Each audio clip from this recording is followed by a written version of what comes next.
Hello दोस्तों, आज के वीडियो में हम सब आपको महाभारत का चैप्टर 1 देवव्रत करवाएंगे। लेकिन जो चैप्टर 1 महाभारत की कथा है वो उसमें कुछ नहीं है, वो एक ऐसे दे रखा चैप्टर 2 देवव्रत। तो सबसे पहले हम स्टार्ट करते हैं रीडिंग।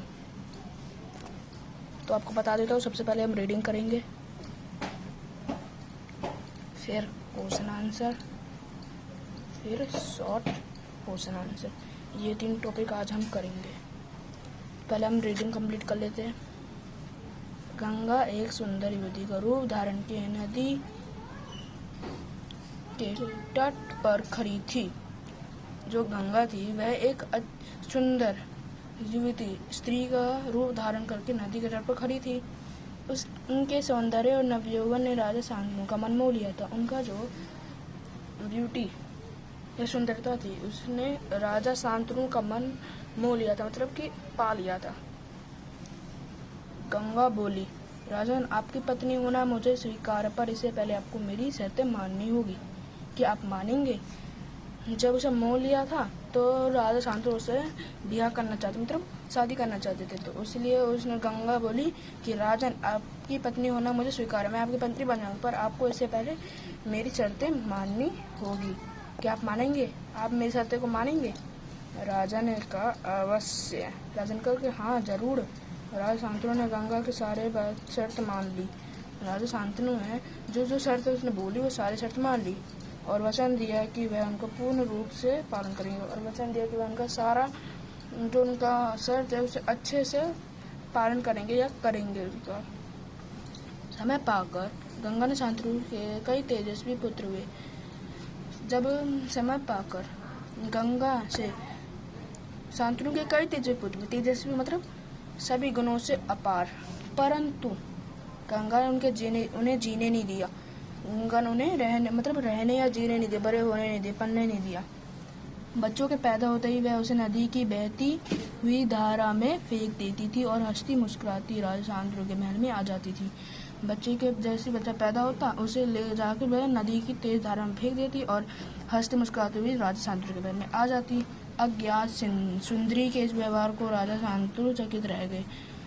अज्ञात सुंदरी मतलब बिना जाने कि इनके माता पिता कौन है, इनके ये क्या क्यों कर रही है ये काम, बिना जाने वे राजा शांतनु चकित रह गए। आश्चर्य में हो गए कि ये अज्ञात सुंदरी के इस व्यवहार से राजा शांतनु चकित रह जाते।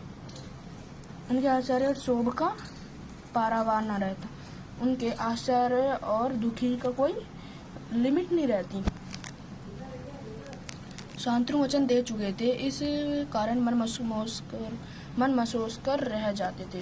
जो शांतनु थे उन्होंने वचन दे रखा था, क्योंकि जब शादी हुई थी उनके तो उन्होंने वचन मांगा था। तो वचन में क्या दिया था इसमें लिखा तो है नहीं, लेकिन मैं आपको बता देता, वचन में ये मांगा था, मैं आपसे कुछ भी करूं आप मुझे इस बारे में टोकोगे नहीं, मतलब मेरे कोई बात नहीं करोगे। तो इसलिए राजा शांतनु वचन दे चुके थे, इसलिए उसका कुछ कहानी मन महसूस कर, मतलब अपने मन में पत्थर रख के शांत हो गए। 7 बच्चों गंगा ने इसी भांति नदी की धारा में बहा दिया। 8वां बच्चा पैदा हुआ। गंगा ने उसे भी लेकर नदी की तरफ जाने लगी तो शांतनु ने से नहा गया, बोला, माँ होकर अपने नादान बच्चे को अकारण ही क्यों मार दे रहे हो? तो 7 बच्चे ने भांति देखते देखते उसने नदी में बहा दिया। लेकिन 8वां बच्चा जब पैदा हुआ तो गंगा से उसे तरफ जाने लगी, नदी की तरफ जाने लगी तो ना राजा शांतनु से रहा नहीं गया। उसने बोला कि एक माँ होगा तुम अपने बेवजह बच्चे को क्यों मार रही हो, मारा करती हो, यह घृणित कार्य तुम पे शोभा नहीं देता, यह जो घृणित कार्य खराब काम है तुम पे शोभा नहीं देता। राजा शांतनु की बात सुनकर गंगा मन ही मन मुस्कुराई, परंतु क्रोध का अभिनय करती हुई बोली, राजन, क्या आप भूल गए हैं कि यह मालूम होता है कि आपको पुत्र से ही मतलब है, मुझसे नहीं। आपको मेरी क्या परवाह? ठीक है, पर शर्त के अनुसार मैं अब नहीं ठहर सकती। कह रहे हैं कि राजा शांतनु की जब बात सुनी गंगा ने तो वह मन मन में मुस्कुराई, लेकिन क्रोध का गुस्से का नाटक करते हुए उसने कहा, राजन, क्या आप वचन भूल गए हैं? क्या आप मेरी वचन भूल गए जो इस टाइम वचन दिया था? मालूम होता है कि आपको पुत्र से ही मतलब है, मुझसे नहीं। लगता है कि आपको पुत्र से ही प्यार है, मुझसे नहीं। आपको मेरी क्या परवाह है? आपको मेरी क्या मतलब क्या परवाह है, क्या मतलब है? ठीक है, पर शर्त के अनुसार मैं अब नहीं ठहर सकती। शर्त के अनुसार शर्त रखी थी, तो अब मैं यहाँ पे नहीं रुकूंगी। हाँ, आपके इस पुत्र को मैं नदी में नहीं फेंकूंगी। इस अंतिम बालों को मैं कुछ दिन पालूंगी और फिर पुरस्कार के रूप में सौंप दूंगी। उसने कहा कि इस अंतिम पुत्र मतलब कि 8वें पुत्र को मैं पानी में नहीं, नदी में नहीं फेंकूंगी। इसे मैं कुछ दिन पालूंगी और फिर पुरस्कार के रूप में आपको सौंप दूंगी, दे दूंगी। सौंप दूंगा मतलब। यह कहकर गंगा बच्चों को साथ लेकर चली गई। यही बच्चा आगे चलकर पितामह भीष्म के नाम से विख्यात हुआ। यह जो गंगा थी वो 8 बच्चा लेकर चले गए अपने धाम। इसे जो पितामह, वही बच्चे का नाम आगे जाके पितामह भीष्म कहलाया। गंगा के चले जाने से राजा शांतनु का मन विरक्त हो गया। उन्होंने भोग विलास से जी हटा लिया और राजकाज में मन लगाने लगे। गंगा तो चले गई, अब राजा का जो मन था वो बहुत दुखी हो गया और अकेला हो गई। भोग विलास से उनका जी हट गया और राजकाज में मन लगाने, राजकाज में अपना ध्यान लगाने लगे कि हमारा राजा कैसा है, कैसे इसका करेंगे तो हमारा राजा आगे बढ़ेगा।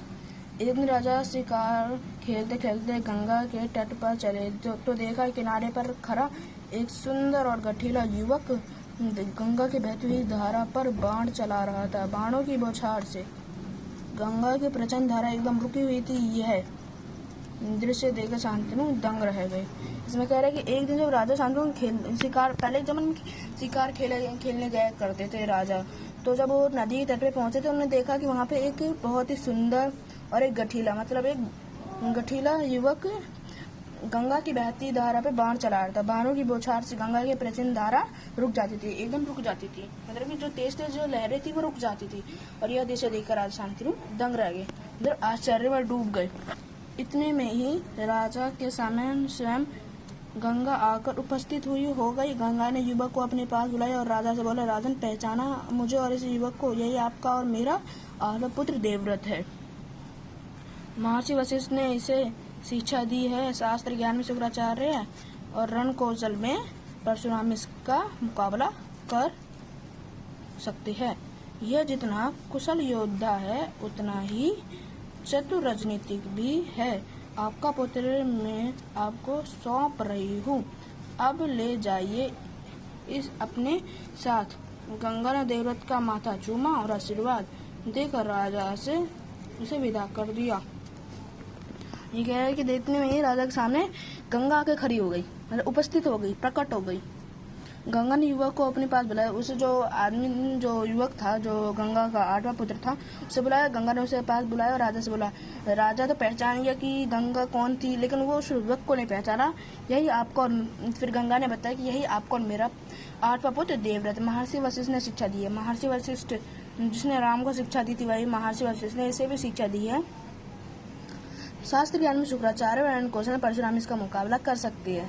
शास्त्र ज्ञान में शुक्राचार्य एक ऋषि का है और रण कौशल में एक परशुराम। परशुराम जानते हो क्योंकि वो क्षत्रिय कुल से ब्राह्मण कुल में आए थे। ये इसका मुकाबला कर सकते हैं। यह जितना कुशल योद्धा है उतना ही चतुर राजनीतिक भी है। वह जितना ही कुशल योद्धा मतलब अच्छा योद्धा है उतना ही चतुर राजनीतिक भी। आपका पुत्र मैं आपको सौंप रही हूँ, आपका पुत्र मैं आपको सौंप रही हूँ, तो दे रही हूँ। अब ले जाइए इसे अपने साथ ले जाइए घर महल में। गंगा ने देवव्रत का माथा चूमा और आशीर्वाद देकर राजा से विदा कर दिया। तो आज का वीडियो हमारा खत्म हो चुका है, आगे का देखते हैं। तो रीडिंग हो चुकी है, अब अगले वीडियो में हम आपको क्वेश्चन आंसर करवाएंगे।